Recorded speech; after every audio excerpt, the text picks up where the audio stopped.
Chapter और screen present wicked for good कहानी की शुरुआत में हमें कैसल के बाहर बहुत सारे एनिमल्स को दिखाया जाता है जो पिछले कई घंटों से लगातार काम कर रहे हैं।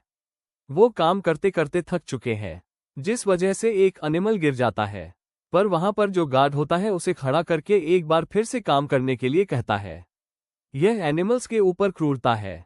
तभी हमें एक रोशनी दिखती है, तो और कोई नहीं बल्कि ग्लिंडा है। वो अपनी उड़ने वाली झाड़ू पर बैठकर यहां पहुंच चुकी है। वो गार्ड्स के ऊपर हमला करके उन्हें गिरा देती है, साथ ही एनिमल्स को आजाद कर देती है। तभी वो देखती है कि सोल्जर्स का एक ग्रुप उड़ने वाली झाड़ू पर बैठकर उसी की तरफ आ रहा है। वो अपनी उड़ने वाली झाड़ू पर बैठकर यहां से निकल जाती है और अब पूरे शहर में ये बात फैल जाती है कि अल्फाबा ने हमला किया था। हर जगह नोटिस होता है कि अल्फाबा से बचकर रहें। वो अगला हमला कब करेगी किसी को कुछ नहीं पता। दरअसल अल्फाबा एनिमल्स से प्यार करती है, उनके राइट्स के लिए लड़ती है। वो यहाँ से बहुत दूर रहती है और चाहती है कि हर कोई उसकी सच्चाई को जाने। वो बुरी इंसान नहीं है बल्कि एक अच्छी इंसान है। विज़र्ड ऑफ ओज ने जो बातें उसके बारे में फैलाई हैं वो गलत है। ओज के लोग जो उसके बारे में जानते हैं वो सब झूठ है। पर यह साबित करना इतना आसान नहीं है। साथ ही ग्लेंडा को भी बहुत याद करती है। वहीं ग्लेंडा को दिखाया जाता है जो विज़र्ड ऑफ ओज की स्पोक्सपर्सन है। साथ ही प्रिंस के साथ उसकी एंगेजमेंट हो चुकी है। ग्लिंडा के पास मैजिकल यूनिवर्सिटी की पुरानी डीन आती है जो उसे कहती है कि अल्फाबा की वजह से हर कोई डरा हुआ है। वो उसे एक जादुई बबल देती है और कहती है कि सबके सामने तुम इस बबल के अंदर जाना और कहना किसी को अल्फाबा से डरने की जरूरत नहीं है। वो उसे एक छड़ी भी देती है और कहती है कि इस छड़ी को हिलाना ताकि सबको यही लगे कि तुम अपनी जादुई छड़ी से इस बबल को कंट्रोल कर रही हो। ये देखकर ग्लिंडा को बहुत अच्छा लगता है।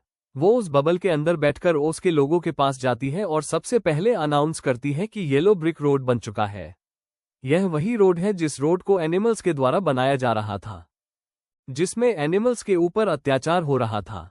उन्हें बचाने के लिए अल्फाबा ने सबके ऊपर हमला किया था और अब वो ओस के लोगों से कहती है कि अल्फाबा से डरने की किसी को कोई जरूरत नहीं है। यहाँ पर डीन भी है जो अनाउंस करती है कि प्रिंस उस सेना के कैप्टन है जो कि अल्फाबा को पकड़ेंगे। ये सुनकर सब बहुत खुश हो जाते हैं। यहाँ पर विज़र्ड द्वारा अल्फाबा के बारे में झूठी बातें फैलाई जाती है, जैसे कि वो एक बहुत ही दुष्ट विच है, साथ ही उसकी 3 आंखें हैं। वो कभी किसी पर रहम नहीं करती। और जब राजकुमार यानी कि प्रिंस ये बातें सुनता है तो उसे बहुत बुरा लगता है क्योंकि वह जानता है कि यह सब झूठ है। इसीलिए वो स्टेज से नीचे चला जाता है। प्रिंस एक अच्छा इंसान है और अब बादलों के ऊपर हम अल्फाबो को देखते हैं जो अपनी उड़ने वाली झाड़ू पर यहाँ पहुंच चुकी है। वो बादलों के ऊपर सबके लिए एक संदेश लिखती है कि हमारा जो विज़र्ड है वो झूठ कहता है। पर यहाँ पर जो डीन होती है वो ग्लिंडा का चेहरा उस तरफ से दूसरी तरफ कर देती है और अपने जादू से वहां पर लिख देती है ओस डाइस, यानी कि ओस के लोग मारे जाएंगे। और अब सबकी नफरत अल्फाबा के लिए और भी बढ़ जाती है। उसके बाद उड़ने वाले जादुई मनकीज की सेना उसका पीछा करना शुरू कर देती है।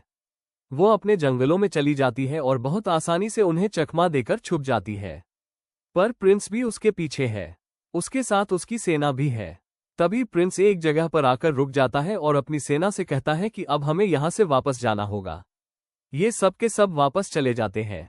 दरअसल उसने अल्फाबा को देख लिया था जो वहां पर छुपी हुई थी, इसीलिए वो अपनी सेना को लेकर वहां से वापस लौट गया क्योंकि वो अल्फाबा को पकड़ना नहीं चाहता और इस बात का एहसास अल्फाबा को भी हो जाता है।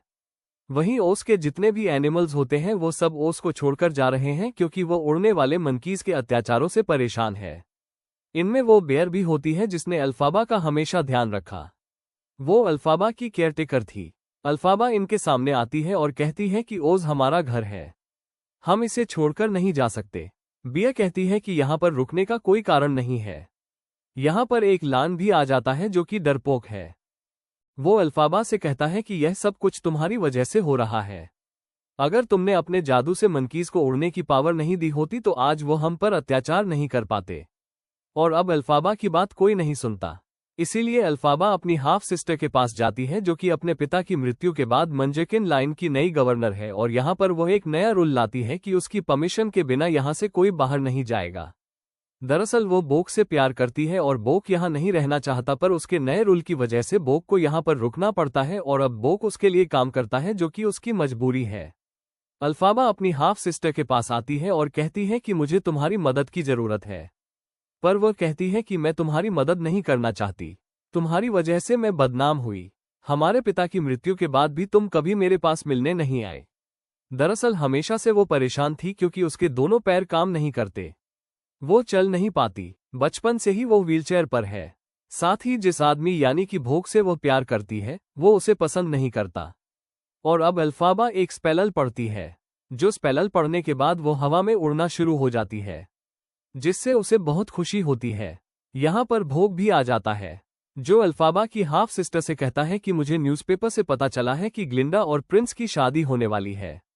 मैं जल्दी उससे मिलने जा रहा हूँ। मैं हमेशा से ग्लिंडा से प्यार करता था। मैं कभी उसे बता नहीं पाया, पर अब मैं उसे बताना चाहता हूँ। वो की बात सुनकर अल्फाबा की हाफ सिस्टर को बहुत दुख होता है क्योंकि वो उससे बहुत प्यार करती है। वो कहती है कि तुम्हारे दिल पर सिर्फ मेरा अधिकार है। वहां पर जादुई स्पेल की जो किताब होती है उससे वो एक स्पेल पढ़ती है ताकि बोक उससे प्यार करना शुरू कर दे। पर वो दिल के बारे में गलत स्पेल पढ़ देती है जिससे उसका दिल सिकुड़ने लगता है। भोग की मृत्यु होने वाली है, इसीलिए अल्फाबा अपनी हाफ सिस्टर से कहती है कि तुम बाहर जाओ। जिसके बाद अंदर वो दूसरा स्पेल पढ़ती है। कुछ ही देर बाद वह बाहर आती है और अपनी हाफ सिस्टर को बताती है कि सब कुछ ठीक है और अब वह भी यहाँ से ग्लिंडा की शादी के लिए निकल जाती है, क्योंकि उसे पता है कि ओस के सभी लोग वहां पर शादी में आएंगे और वो विज़र्ड की सच्चाई को सबके सामने लाना चाहती है। वहीं उसकी सिस्टर के सामने बोक आता है जो कि अब टिन का बन चुका है। उसे देखकर वो हैरान हो जाती है। दरअसल अल्फाबा को उसे टिन का बनाना पड़ा। अगर वो ऐसा नहीं करती तो बोक की मृत्यु हो जाती। बोक अपने इस नए रूप से बहुत ज्यादा डिसपॉइंट है। वहीं ग्लिंडा जो अपनी शादी की तैयारियां कर रही होती है उसके पास अल्फाबा पहुंच जाती है। ग्लिंडा कहती है कि मैं तुम्हें खुद विज़र्ड से मिलवाना चाहती हूँ, पर अल्फाबा कहती है कि इसकी कोई जरूरत नहीं है और वो विज़र्ड के पास पहुंच जाती है जो कि ऊपरी इमारत में होता है। वो अपनी मशीनन्स के साथ कुछ कर रहा होता है। अल्फाबा कहती है कि तुम मेरे साथ नीचे जाओगे जहां पर ओस के लोगों के सामने तुम एक्सेप्ट करोगे कि तुम्हारे पास कोई शक्ति नहीं है। यहां तक कि तुम्हें ग्रीमरी पढ़नी भी नहीं आती। ग्रीमरी वो किताब होती है जिसमें जादुई स्पेल होते हैं जो कि अल्फाबा को पढ़नी आती है। विज़र्ड कहता है कि इन बातों पर कोई विश्वास नहीं करेगा। सब मुझे प्रच करते हैं, मुझ पर विश्वास करते हैं। लिंडा भी कहती है कि तुम हमारे साथ मिल जाओ। हम एक परिवार की तरह रहेंगे और जब हम सब मिलकर नीचे जाएंगे तो लोग तुम पर विश्वास करना शुरू कर देंगे। अल्फाबा कहती है ठीक है, मैं तुम्हारी बातें मानने के लिए तैयार हूं, पर तुम्हें एनिमल्स के ऊपर अत्याचार करना रोकना होगा। साथ ही जो एनिमल्स इस जगह को छोड़कर जा चुके हैं उन्हें वापस आने की अनुमति देनी होगी। यानी कि अगर कोई भी वापस आए तो तुम उसे रोक नहीं सकते। साथ ही जितने भी फ्लाइंग मंकीज हैं उन्हें आजाद करना होगा। विज़र्ड उसकी बात मान जाता है। ग्लिंडा भी खुश हो जाती है। वो कहती है कि आज मेरी शादी है और यहां से नीचे चली जाती है। जिसके बाद विज़र्ड अल्फाबा को एक की देता है और जब वो उसकी से दरवाजा खोलती है तो वहां पर फ्लाइंग मंकीज होते हैं, जिनमें एक चिस्ट्री भी होता है जिसे वो पहले से जानती है। वो चिस्ट्री से कहती है कि तुम सब आजाद हो। जिसके बाद सभी फ्लाइंग मंकीज यहां से खुश होकर निकल जाते हैं। पर अब वर्चिस्ट्री वापस आता है और एक दरवाजे को धकेलता है और जब उसके अंदर अल्फाबा जाती है तो वहां पर और भी कई हजारों एनिमल्स होते हैं जिन्हें विज़र्ड ने यहां पर बंदी बनाकर रखा है। ये देखकर अल्फाबा को बहुत गुस्सा आता है क्योंकि वो एनिमल्स से बहुत प्यार करती है। विज़र्ड ने उसे धोखा दिया है और अब विज़र्ड भी यहां पर आ जाता है। अल्फाबा कहती है कि तुम बहुत बुरे इंसान हो। तुमने मुझसे पूछा था कि मेरी दिली इच्छा क्या है। मेरी इच्छा है कि मैं मरते दम तक तुमसे लड़ूं। और अब वो अपने जादू से सभी के पिंजरों के लॉक खोल देती है और कहती है भागो। विज़र्ड यहां से भागना शुरू कर देता है। साथ ही एनिमल भी यहां से भाग रहे होते हैं, जिस वजह से ग्लिंडा की शादी जो नीचे हो रही होती है उसमें खलन पड़ जाता है। और अब प्रिंस अपनी शादी छोड़कर ऊपर आ जाता है, जहां पर वह देखता है कि अल्फाबा ने अपनी जादुई झाड़ू से विज़र्ड को बंदी बना रखा है। वो उस पर गन तान देता है, पर अगले पल वो गन पॉइंट पर विज़र्ड को ले लेता है और उसे केज के अंदर बंद कर देता है। ये देखकर अल्फाबा शॉक्ड हो जाती है और अब यहाँ पर ग्लिंडा भी आ जाती है जो देखती है कि प्रिंस ने विज़र्ड के ऊपर गन तान रखी है। प्रिंस कहता है कि मैं अल्फाबा के साथ जाऊंगा। ये सुनकर ग्लिंडा हैरान हो जाती है। उसे लगता है कि इन दोनों का अफेयर है, जिस वजह से वो बहुत दुखी हो जाती है।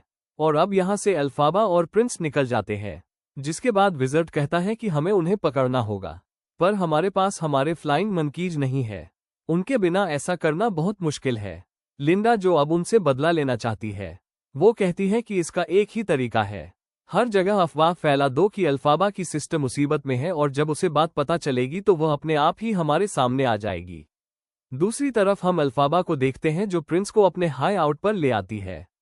उसे यकीन नहीं हो रहा होता कि प्रिंस उसके साथ है क्योंकि वो हमेशा से उसे पसंद करती थी और प्रिंस भी उसे पसंद करता है। ये बात वह अल्फाबा के सामने एक्सेप्ट करता है, जिसके बाद यह एक दूसरे को पकड़कर हवा में जाते हैं और पहली बार एक दूसरे को किस करते हैं। वहीं डीन को दिखाया जाता है जो अच्छी तरह से जानती है कि अल्फाबा इतनी आसानी से इस बात पर यकीन नहीं करेगी कि उसकी सिस्टर को उसकी मदद की जरूरत है। वो परेशानी में है, इसीलिए वो अपने जादू से एक टोर्नेडो को क्रिएट करती है जो कि अल्फाबा की हाफ सिस्टर की तरफ जा रहा है। और तभी अल्फाबा को एक विशन आता है कि उसकी सिस्टर के ऊपर एक घर गिर गया। जिस विशन को देखकर वो परेशान हो जाती है। वो प्रिंस से कहती है कि मुझे अपनी सिस्टर को बचाने के लिए जाना होगा। प्रिंस कहता है कि मैं भी तुम्हारे साथ आऊंगा। अल्फाबा कहती है कि यह बहुत खतरनाक है। प्रिंस कहता है कि मैं समझ सकता हूं, हम हमेशा एक दूसरे के साथ रहेंगे और इसके बाद वह अपनी सिस्टर को बचाने के लिए निकल पड़ती है। प्रिंस भी यहां से निकल जाता है जिसके सामने बहुत सारे फ्लाइंग मंकीज आ जाते हैं जो कि उसे पकड़ लेते हैं। वहीं अल्फाबा जब उस जगह पहुंचती है जहां पर उसकी सिस्टर के ऊपर वो घर गिरा था, ग्लिंडा पहले से वहां पर होती है जो उसकी मृत्यु का शोक मना रही होती है। ग्लिंडा को लगता है कि यह सिर्फ एक इत्तेफाक, एक हादसा था, पर अल्फाबा कहती है कि तूफान ऐसे अचानक से नहीं आ जाते। यह कोई हादसा नहीं था बल्कि किसी ने मेरी सिस्टर के ऊपर हमला किया था जिससे उसकी मृत्यु हो गई और तुमने उसके वो जादुई शूज जो कि मैंने उसे दिए थे, एक अनजान लड़की को दे दिए। दरअसल ग्लिंडा ने वो शूज किसी को दे दिए होते हैं। इस बात से भी अल्फाबा को बहुत गुस्सा आता है। साथ ही ग्लिंडा को इस बात का गुस्सा होता है कि उसने उसके बॉयफ्रेंड प्रिंस को उससे छीन लिया। ये दोनों एक दूसरे से लड़ना शुरू कर देते हैं और तभी यहाँ पर विज़र्ड के गार्ड्स आ जाते हैं जो कि अल्फाबा को पकड़ लेते हैं और यही इनका प्लान था। पर इससे पहले कि अल्फाबा को वो अपने साथ ले जाते, यहाँ पर प्रिंस आ जाता है जिसके साथ फ्लाइंग मंकीज भी होते हैं। दरअसल अब वो उसका साथ दे रहे हैं। प्रिंस ग्लिंडा को गन पॉइंट पर ले लेता है और कहता है कि अल्फाबा को छोड़ना होगा। मजबूरी में गार्ड्स को अल्फाबा को छोड़ना पड़ता है। इसके बाद अल्फाबा अपनी उड़ने वाली झाड़ू पर बैठकर यहाँ से निकल जाती है। प्रिंस फ्लाइंग मनकीज से कहता है कि तुम भी उसके साथ जाओ, उसकी रक्षा करना। मनकीज यहाँ से निकल जाते हैं। अगर प्रिंस भी उनके साथ जाता तो पीछे से हमला करके उन्हें मार दिया जाता, और अब ये प्रिंस को पकड़ लेते हैं। वहीं अल्फाबा अपने हाई आउट पर पहुंचकर जादुई स्पेल पढ़ती है ताकि प्रिंस को कितना भी टॉर्चर करे उसे कोई नुकसान ना हो, ना ही उसकी मृत्यु हो, उसे किसी तरह के दर्द का एहसास ना हो। और जल्दी उसे पता चलता है कि उसने अच्छे से स्पेल को नहीं पढ़ा। उसे विश्वास हो जाता है कि अब प्रिंस इस दुनिया में नहीं रहा। उसने हमेशा अच्छे काम करने की कोशिश की, दुनिया के लिए अच्छा सोचा, पर इसका रिवॉर्ड उसे कभी नहीं मिला और अब वो तय करती है कि सच में वो एक बहुत बुरी इंसान बनेगी। वहीं ओज में हर कोई अल्फाबा के खिलाफ हो चुका है। भोग जो कि अब तिनका बन चुका है, वो सबको बताता है कि मुझे अल्फाबा ने तिनका बना दिया, मेरे अंदर अब कोई हॉट नहीं है। साथ ही वो लान जो कि बहुत ही डरपोक है, वो कहता है कि मेरी हालत की जिम्मेदार भी वही है। यहाँ पर हर कोई अब उसके खिलाफ है। लिंडा को ये सब कुछ देखकर अच्छा नहीं लगता। वो डीन के पास जाती है और उनसे पूछती है कि अल्फाबा की सिस्टर के घर की तरफ जिसने तूफान भेजा था यानी कि टोर्नेडो, वो कौन था। डीन एक्सेप्ट कर लेती है कि वो उसी ने किया था। साथ ही वो ये भी कहती है कि तुम भी यही चाहती थी, तुम फेमस होना चाहती थी और जब तक अल्फाबा बदनाम नहीं होती तुम फेमस नहीं हो सकती थी। और अब उसे एहसास होता है कि अब तक उसने जो कुछ किया वो सब गलत था, इसीलिए वो तय करती है कि वो अल्फाबा के पास जाएगी। वहीं अल्फाबा के फ्लाइंग मंकीज उस लड़की को उठाकर ले आते हैं जिस लड़की को ग्लिंडा ने उसकी सिस्टर के शूज दिए थे। दरअसल ये लड़की भी अल्फाबा का खात्मा चाहती है और अब ग्लिंडा अल्फाबा के पास पहुंच जाती है और उसे ओस के लोगों के बारे में बताती है जो कि उसके खिलाफ है। साथ ही वो ये भी कहती है कि आज तक मैं तुम्हारे बारे में गलत सोचती रही पर मैं गलत थी, तुम सही हो, तुम एक अच्छी इंसान हो। लेकिन अल्फाबा उसे कहती है कि यह बात कभी किसी को मत बताना, मैं अपने आप को सरेंडर करना चाहती हूँ।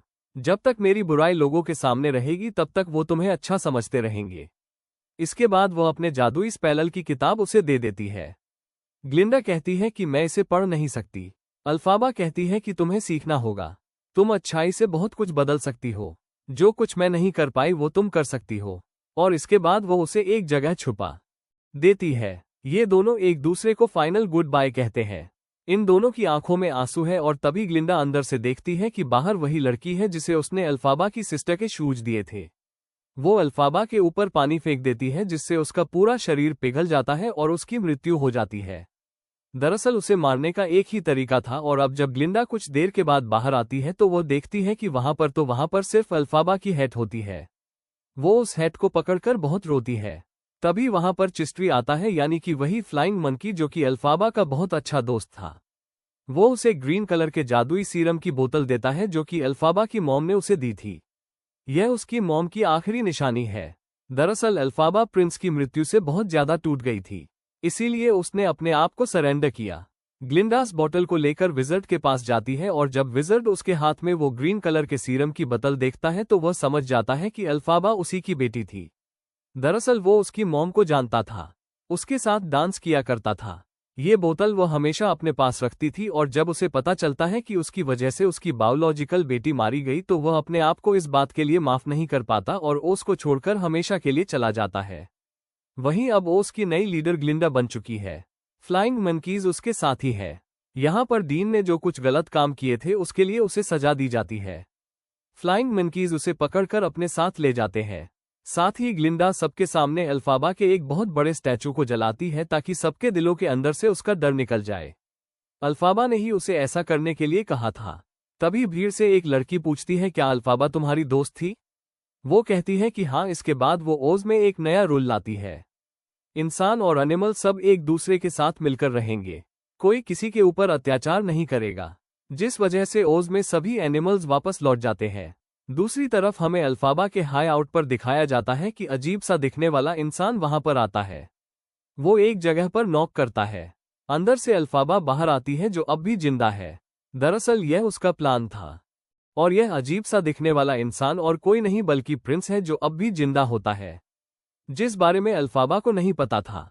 उसे लगा था कि उसका जादू पूरा नहीं हुआ, पर जादू पूरा हो गया था। अब वो इंसान नहीं बल्कि स्केयरक्रो है। वो कहता है कि सबको यही लगता है कि तुम मारी गई जैसा तुम हमेशा से चाहती थी। और अब ये दोनों एक दूसरे के साथ बहुत खुश हैं। ये दोनों हमेशा के लिए ओस को छोड़कर चले जाते हैं ताकि किसी को अल्फाबा की और प्रिंस की सच्चाई के बारे में पता ना चले। इसी के साथ यह फिल्म, ये कहानी यहीं पर खत्म हो जाती है।